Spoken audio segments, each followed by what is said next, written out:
All right. So we're basically covering, I'm going to try to emphasize the important. We got to do that first. Let's flip the switch. The important part of this is at the end.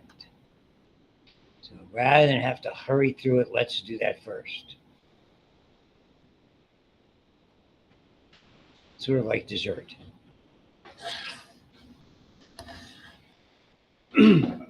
And I didn't do any other two classes. It's actually a very good idea because it's really to understand what the energy that's involved and how we derive this energy, how we utilize it, and it clears up a lot of the of what kind of goes on. We don't use our muscles; we use them all the time, but we basically use them in very short bursts. And thankfully, the energy is rapidly used and rapidly replaced. It's a little bit different if we have to sustain intense activity levels without moderation.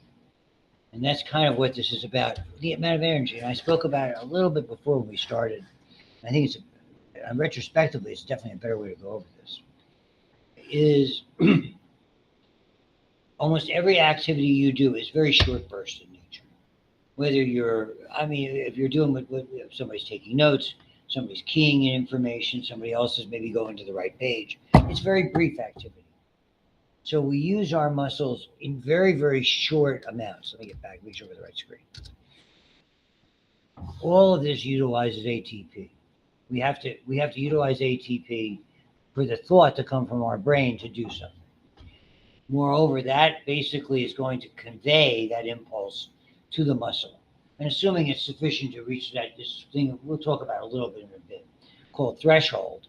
As soon as it gets to threshold, we'll get that action potential. Now what happens? Now that energy is going to go through, as we described before, go through the muscle and create some degree of motion or movement.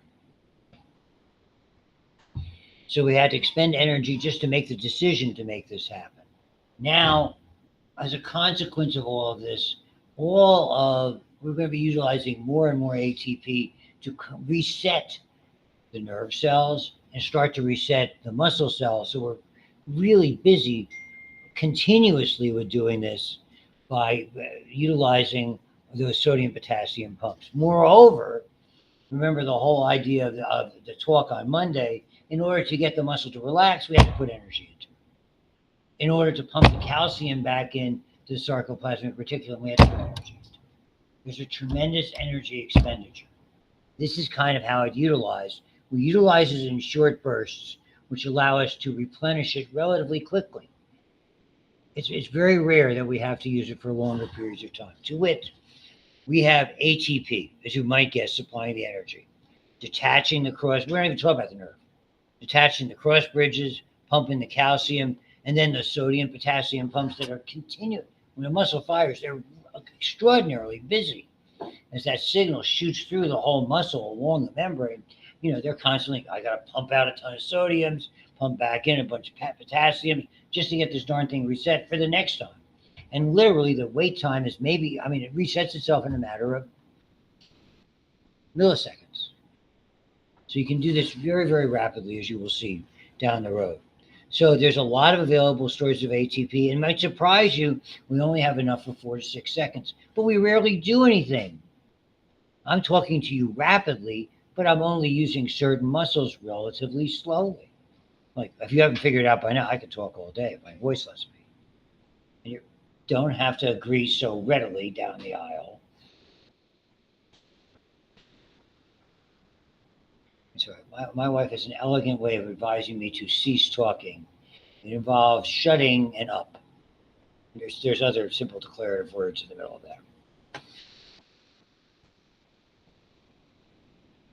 So all of that, ATP is the only source for the contractile activities, so we have to regenerate it very, very quickly. Okay, 4 to 6 seconds, but what happens if it's longer?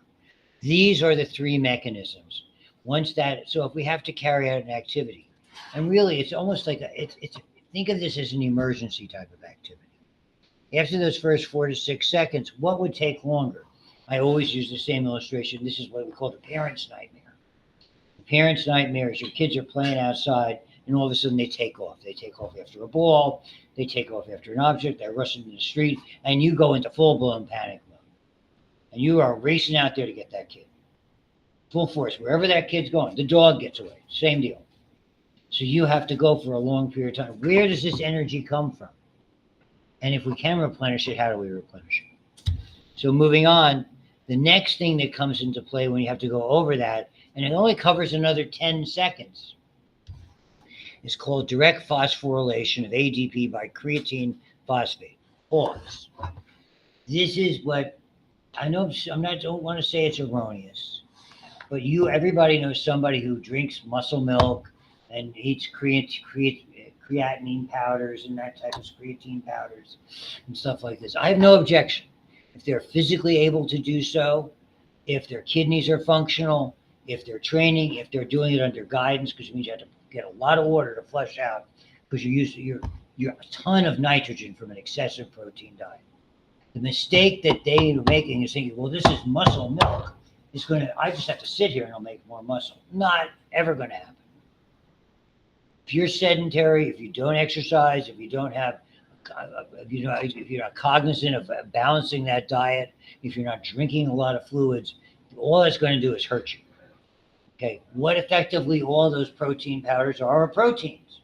When we ingest a protein, we break it down into its component parts, amino acids. You have more building blocks to make muscle.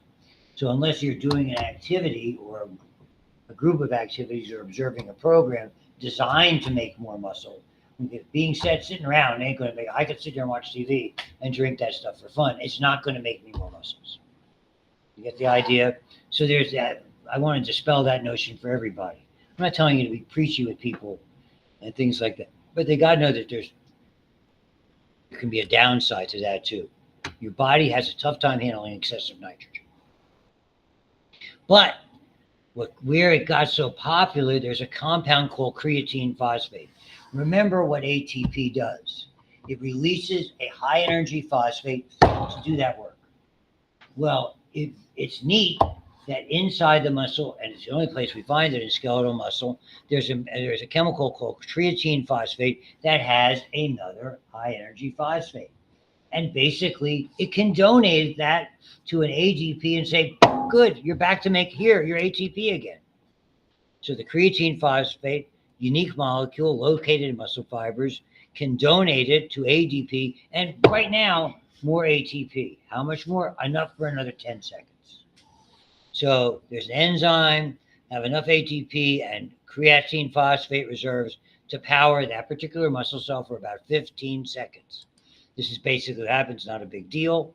So here's the creatine, here's the ADP that came from exhausting those ATPs and losing the phosphate. We'll give it its phosphate. This will just end up as creatine. Now we're dealing with another nitrogenous waste product, just for your information. And we have more ATP to do that. So now you're racing after the dog, racing after the kid, whatever. Or you're in a race, okay, and you're in a sprint, and all of a sudden the first 15 seconds are covered. Now what? Now you have to rely on what's called the anaerobic pathway. Glycolysis, which means splitting the sugar, and the production of a particularly problematic waste product called lactic acid developed from this.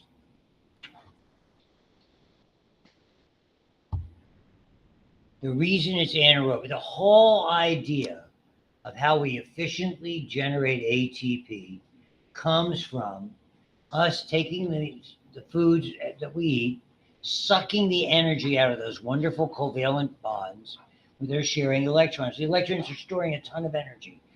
We gobble them up, extract their energy. We have electrons left over. The problem with these electrons that are left over, we got to find a parking place.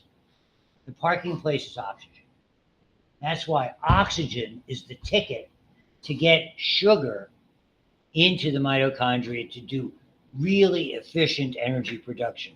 Without it, we make about 5%, as they will show you here. We make about 2 ATPs for every unit of glucose, when typically the average is, despite what this PowerPoint says, is about 32 to 34 ATPs. That's all about something called the Krebs cycle, which I'm not going to endeavor to teach you, and something called metabolic scheme. Same deal. I don't think it's something you need to know. A lot of programs require that in anatomy and physiology. They used to do it. It used to be mandatory. I just think you'd memorize it if you could, and it's hard. Stuff we learned. Doctors learn that stuff in medical school, and then we forget about it because it's not something you use. Just is. You know. It's interesting, and it has to do with how kind of our bodies make things. But unless you're a metabolism expert in your field, you probably won't have to use that. Moreover, why can't it be used? Why do we have this anaerobic pathway? Where's the oxygen? I'm breathing on point. When I'm running, I'm breathing pretty hard. The trouble is your muscles are contracting. The blood can't get in. And where's the oxygen? In the bloodstream on the hemoglobin. So no luck.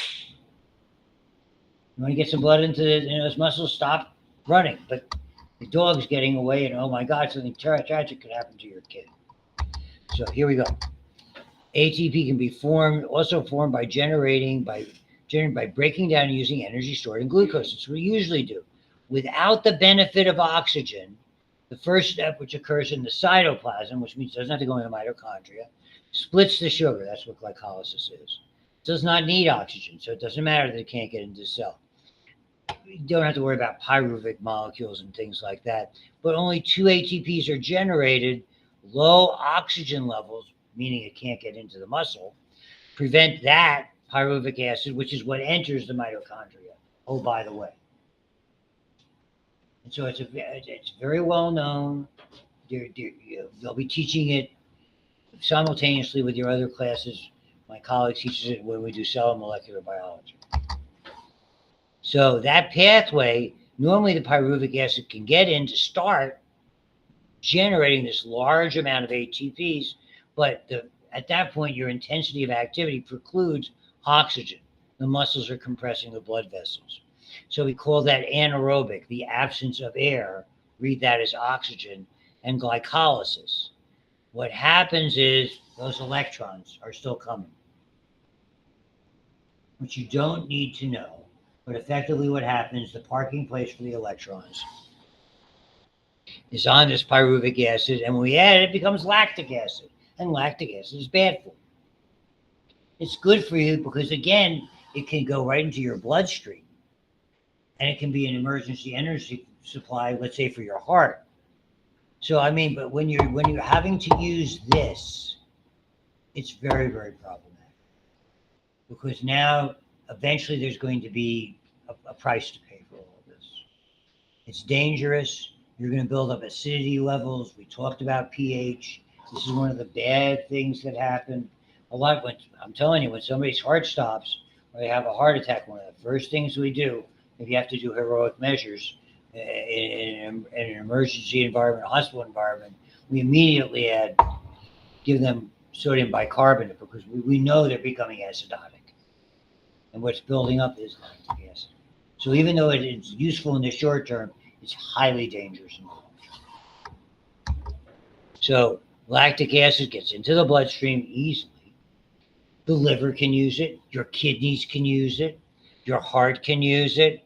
And down the road, when you stop this running around and intense physical activity, and oh, by the way, it's only going to give you maybe another 30 seconds or so of cover, 40 seconds of cover. Eventually, when you start to take in oxygen and stop using those muscles intently, it will flip it back to pyruvic acid. The oxygen effectively will allow this process to restore the pyruvic acid and bring things back to normal. 5% as much ATP, 2.5 times faster. That's the advantage. Because the Krebs cycle is a cycle with multiple steps takes them. So voila, the glycolysis is there with the 2 ATPs. Unfortunately, this gets into the bloodstream. So with all of these together, someone's doing a sprint, okay, you're probably going to be covered. 100 meters, those first 2 steps.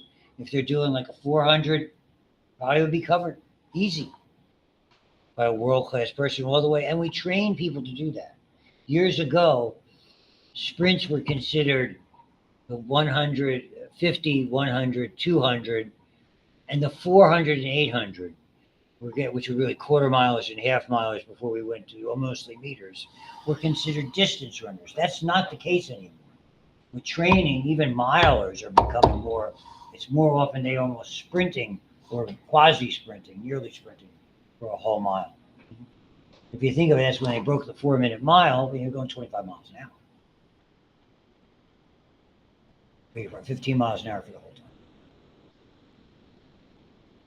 That happened back, if you did not know it historically, in about I think between 53 and 55 by a doctor who's either a resident or a young physician named Roger Bannister in England. He was the first person to break the 4-minute mile. So he was aware of what was going on medically and able to treat. Sport, I like that stuff.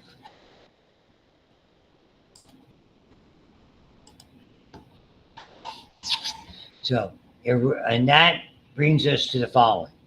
What happens now? For the most part, there's very, very few activities that you could think of that would take maximum output for a minute.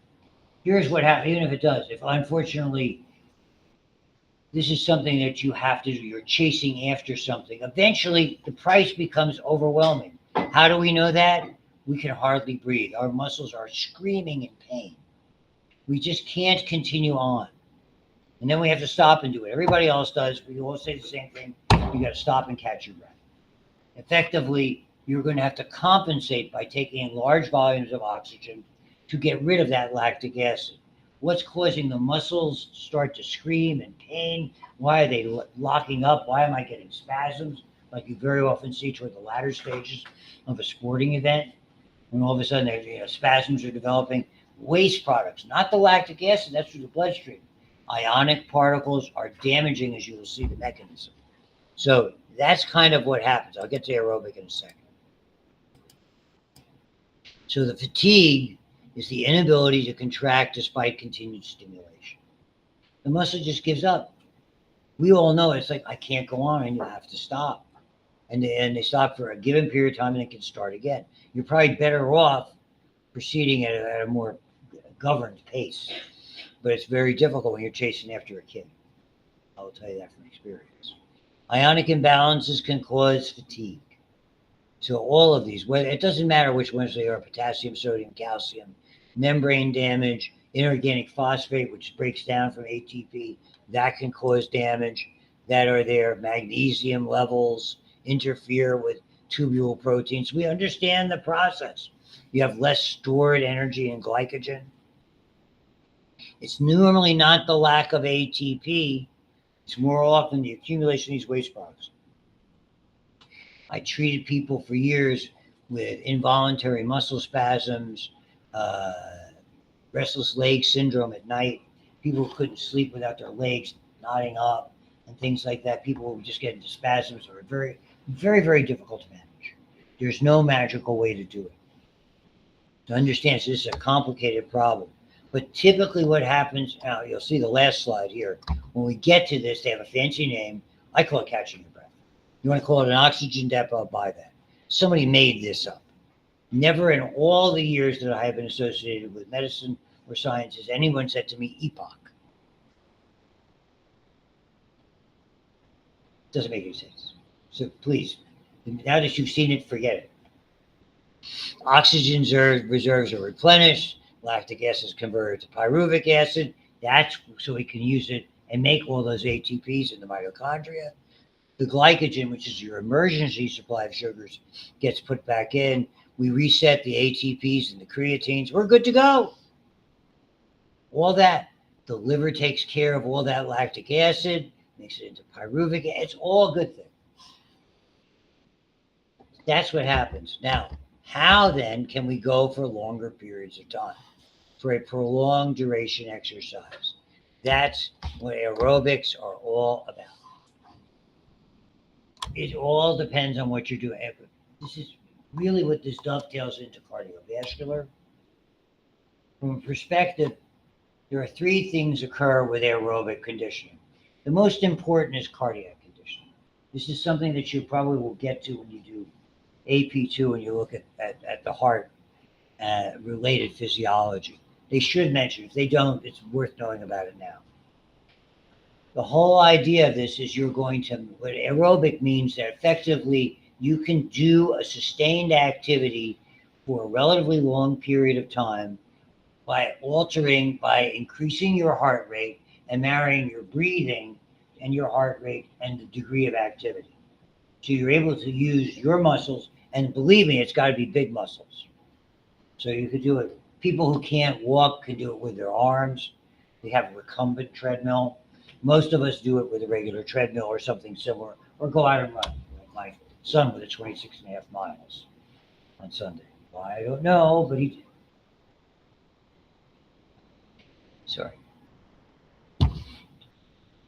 So what you're able to do by doing this, and anybody can do it. That's the beauty of it. The whole idea of cardio is you're raising your heart rate scientifically based on your age. Typically, your overall physical condition plays a role. Age is the most important factor because you can determine what your ideal heart rate is to stress your heart without hurting it. Easiest way to do it, take 220, okay, multiply your age. So I'll be 75 next year by 80%. Get the number from there, whatever it's going to be, 56, 60, take it down. So you'll be able to, you can sort of look at it appropriately. So the way it works is this. So 70 is an easier number. So take 220, and there's a lot of ways to do it. Take your age, let's say I usually use 70, I'll probably start using higher than that. That's 150, take 80% of that.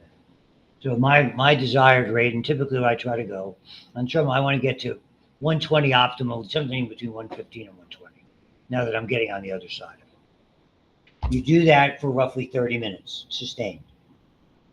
And by the time you do that, we all start the exercises anaerobically. And then you adjust how fast you're running or how fast you're walking, how much elevation, if any elevation. Observe your heart rate, and if you could do that in a variety of ways these days. You can have a smartwatch, you can have a Fitbit, whatever. Okay. All of those kinds of things. And you basically do that. Not only does it strategically exercise your heart if you do it 5 to 6 times, 3 to 5 times would be fine, at least 3 as many as 6 times a week. 2, your immune system is, and many studies have been done, is immensely benefited. It's all about use it or lose it. You're flushing all of that bone marrow, all the white blood cells are born. You're getting rid of them. You're putting out new ones. They're more able to do their job. It's a very, very efficient system. It's almost like you're restoring a bunch of, you're changing over from maybe a little bit older to newer and fitter white blood cells and various immunological chemicals. And then the real benefit after 30 minutes that a lot of people do it for is a fat burn, because then your body starts to use fats as an energy source. They're very efficient, and that's what a lot of people go into fitness programs. There's a variety of reasons. That's what aerobics are about. Large muscles, long periods of time. I don't have any trouble with and I haven't been on the treadmill in a bit. If I go back there in about a day or two, I can be on there, do 2-3 miles, 3 to 4 miles an hour, 3 to 4% grade, and just walk on there, plug in and listen to music.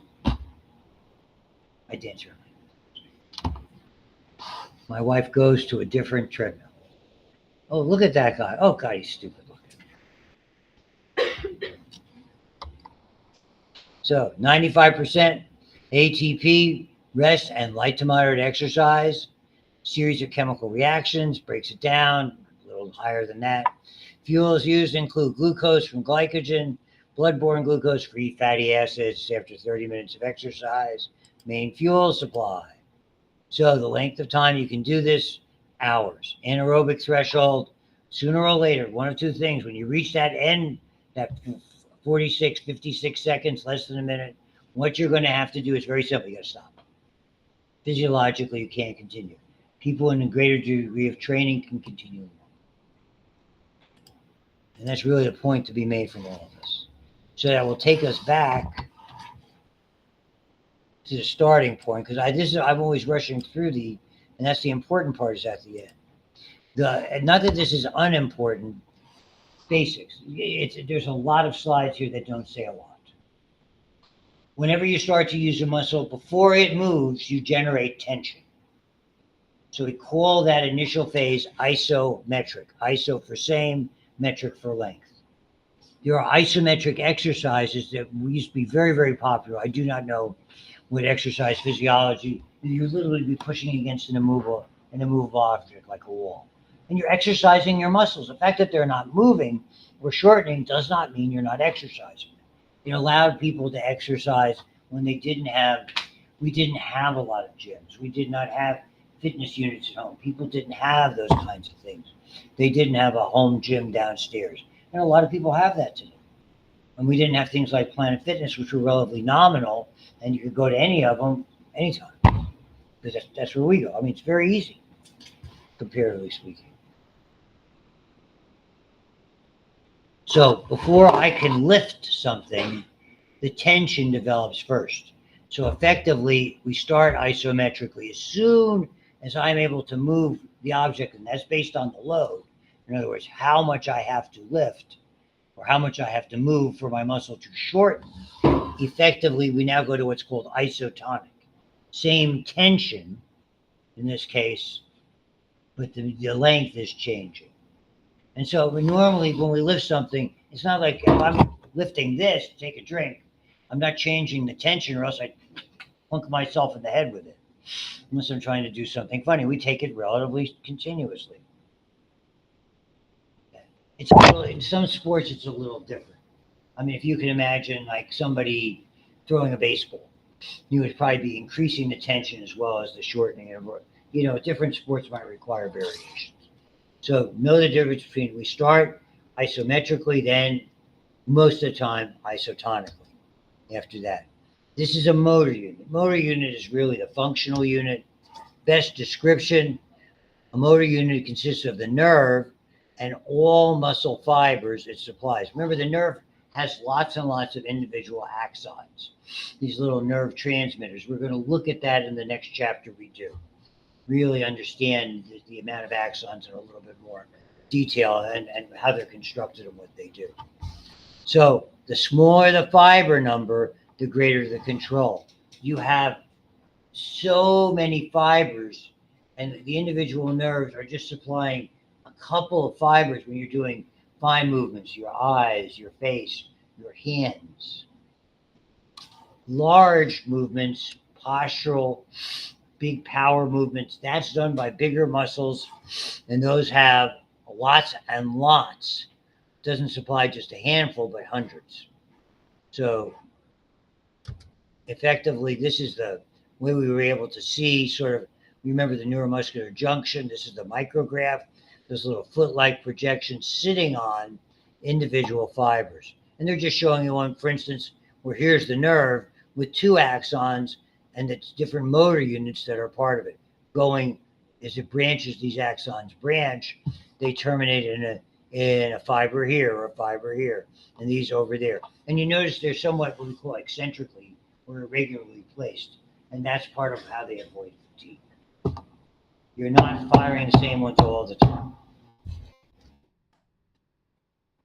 This is the part, it's somewhat superfluous. I have a question or two on it on the next exam.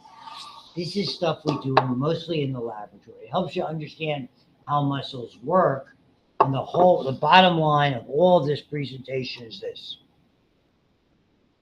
In nerves completely and in muscles to a major extent, frequency is amplitude. What that means is when we move a muscle and use a muscle, the more frequently it's stimulated, typically the more powerful it gets.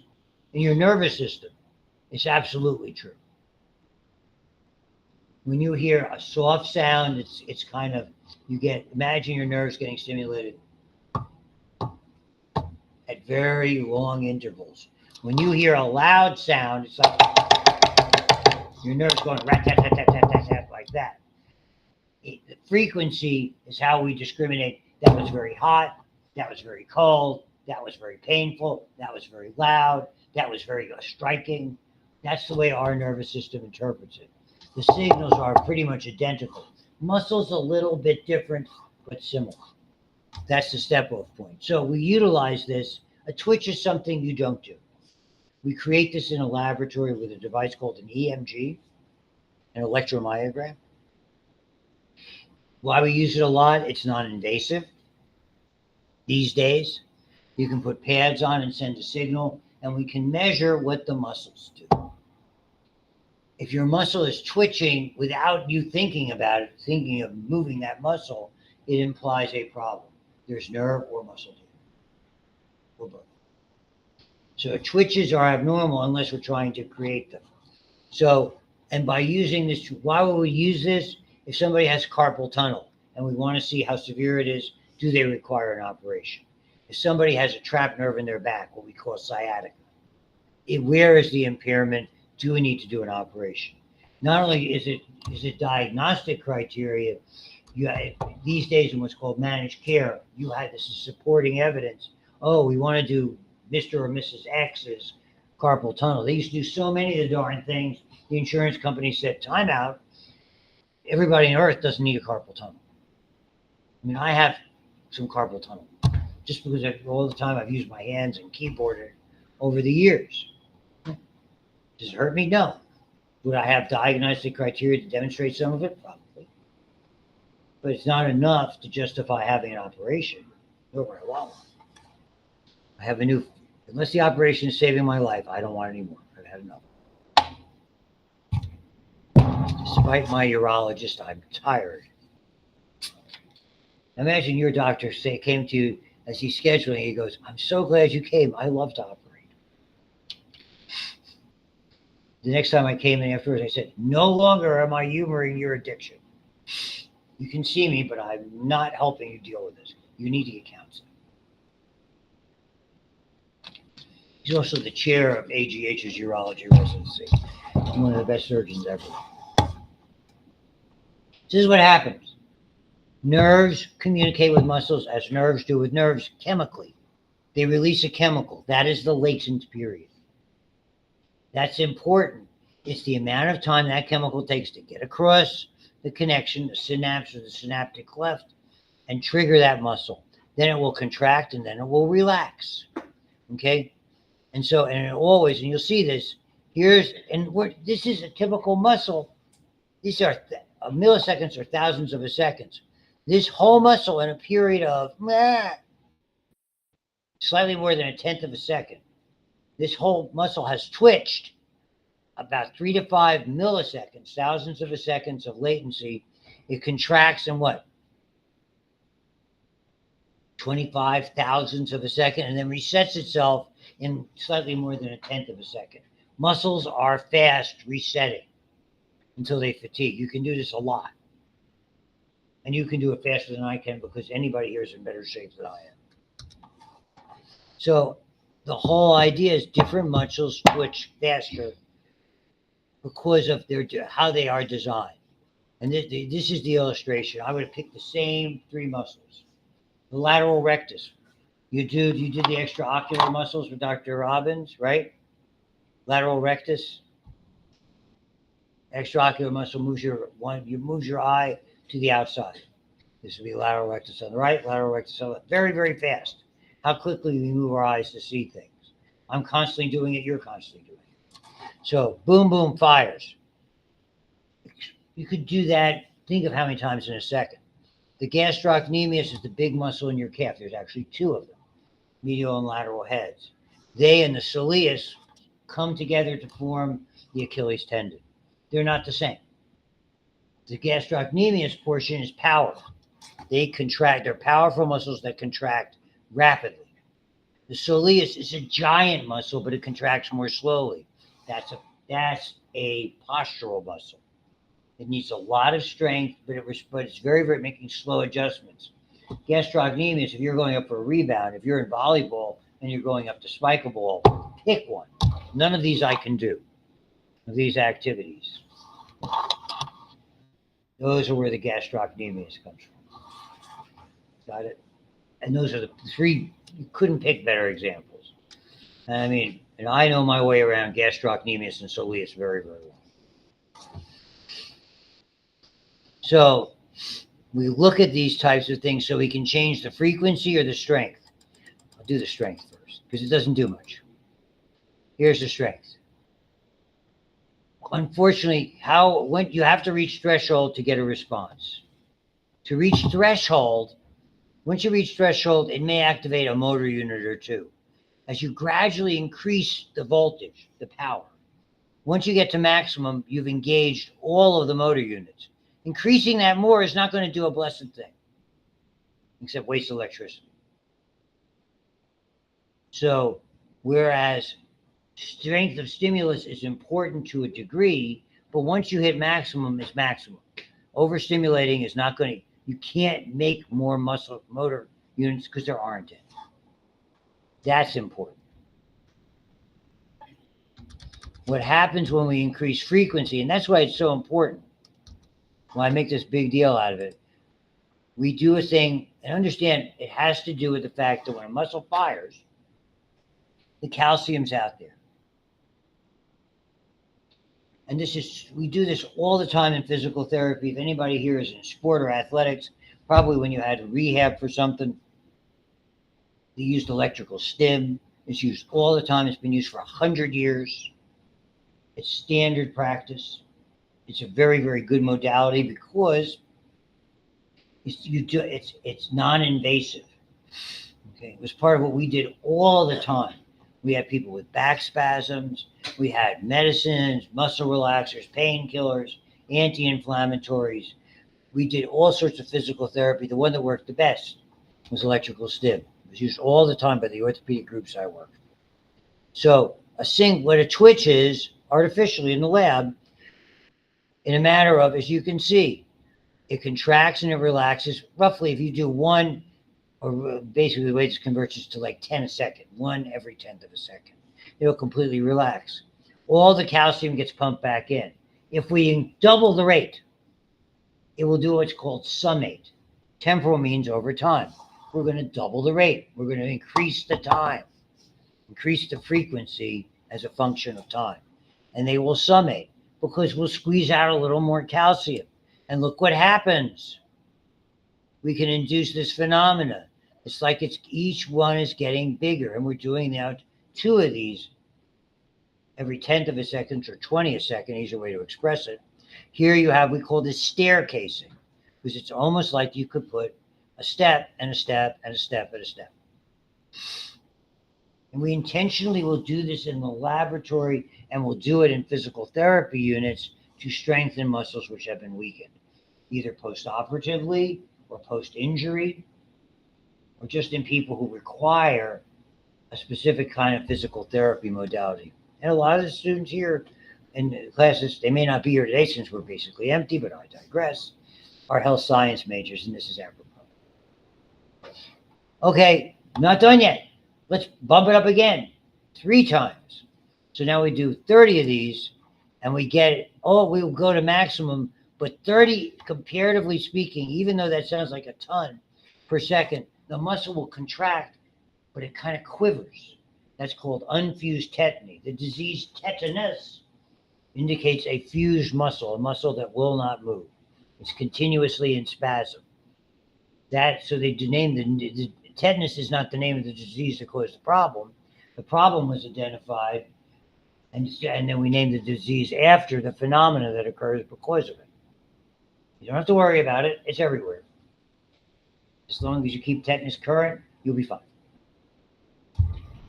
I've seen 1 case in my career. Muscle responses to changing, I talk about that in micro. Muscle responses to change in stimulus frequency. If we bump it up 100, anywhere between 50 or more of these a second, will fuse or complete tetanus. And the goal of the exercise, why we do it in the lab to break the spasm, is to create fatigue. We do this over time. We take people, we hook them up with the machines, we stimulate it until we get a level that will effectively make tetanus. We leave it there and we release it. And we do it again and we do it again. It's the same thing like you're working out. how many reps over what period of time, and then we may increase the number of reps or the frequency. We do it maybe once a day, then twice a day. You get the idea. And you hope to break the spasm. We were very successful doing that. And I do not know if this has changed today or not. I have a bad back, but I am not letting anybody touch it, other than my chiropractor. This is what it looks like. So you can see 10 of those a second, 100, 10 of those 10th of a second, 100 a second. And that's the whole idea, whether it's threshold or not. Once you reach threshold, in this case, all of the stimuli are identical. The other model, we varied the stimulus, the power of that stimulus, but it has a limited effect because you only can recruit so many motor units. And that's basically it. We always have muscle tone. It's due to reflexes. Again, we constantly, you never know. So our bodies are very adept at that. So even when you're sleeping, I pointed this out previously, short of someone being comatose, their muscles are always being stimulated. That's one of the ways we can tell with regard to that. And as I said, we always have to take that into account. And everybody's a little bit different what the tone of their muscles are. It's sort of like a preset, if you want to think of it. Oh, and lastly, I think it's the last thing.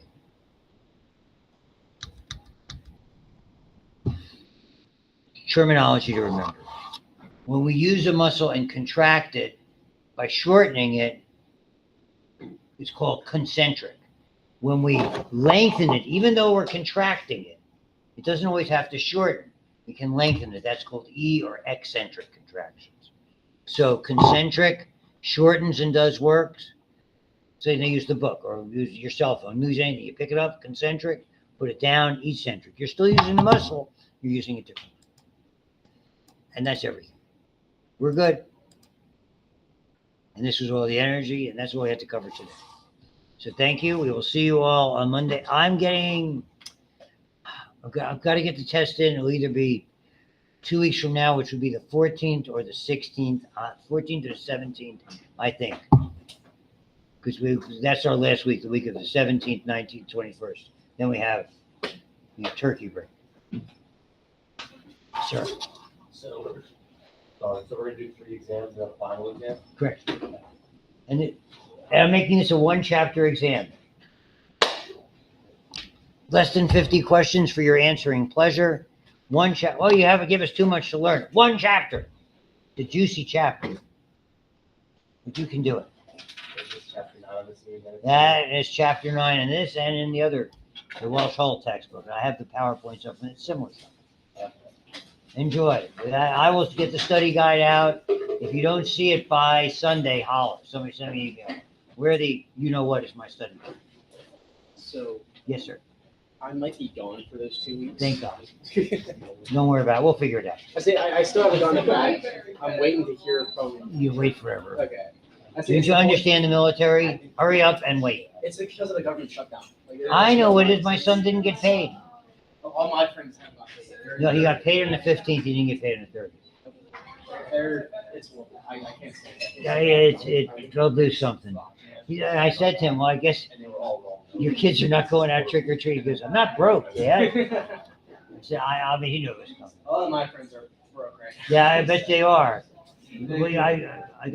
Well, if you ever consider being an officer, they make a lot more money. I mean, some of them are, but a lot of them don't want to. I know.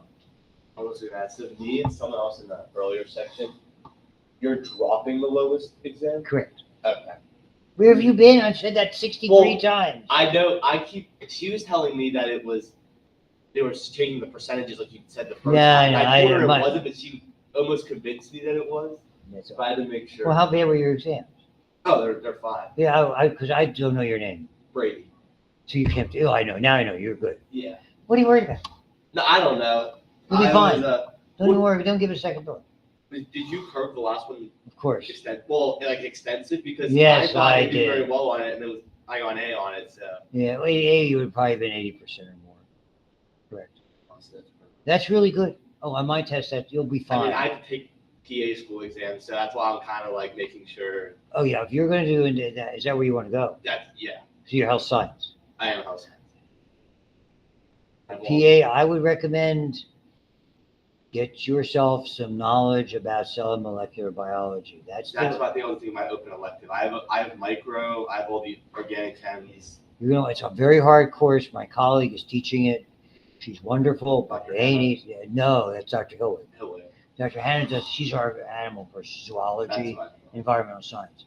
And Katie, that's Dr. Hannah, and I came on board here same year. And Dr. Hillwood, who does, she and I are the pre-med biology Yeah, because people. I was a bio pre-med, and then I realized that I didn't like biology. Like, it wasn't because it was hard. I just didn't really like What'd you start with? biology. That's what I started with. That's cool. Then I switched to pre-professional health science, but I'm still making sure I'm still hitting all my prereqs. Yeah, you better tell him he's gonna have to take cell and molecular. This is someone else who wants to go into PA school. Yeah. You need an upper level biologist. That's what I just told him, he needs to cell and molecular. Because I can take biochem at my community college, because you can't take it without cell molecular. For some You reason. gotta get that cell and molecular. It's a hard, that's a bear. Where you're gonna see biochem without some, You can't take biochem without cell molecular. like even at another college. They won't let you take it. Why do you even use like biochem? And Half of them don't even require biochem. Oh, you know each other? yeah, we do. Yeah, we're besties. You are, No. but I really have to talk to you about your taste in women. I have been on a tease-a-thon for John. I had to apologize. I give us a trouble. You don't even need biochem for like half the schools. I know. But like you need an upper level biology, I which is know. somewhat. Just take it. My kid was taking it like I do need an elective, so that might be an elective. Oh, I just hate taking labs, like double labs. it's not a bad lab. Brady, I had 3 labs in a row last semester. Oh, yeah, that's a bear. Like literally 9 hours straight. That's a bear, those labs. Spring, that's why it sucks. It's hard to balance it. God, no which class is no joke, bro. What's it, Oregon?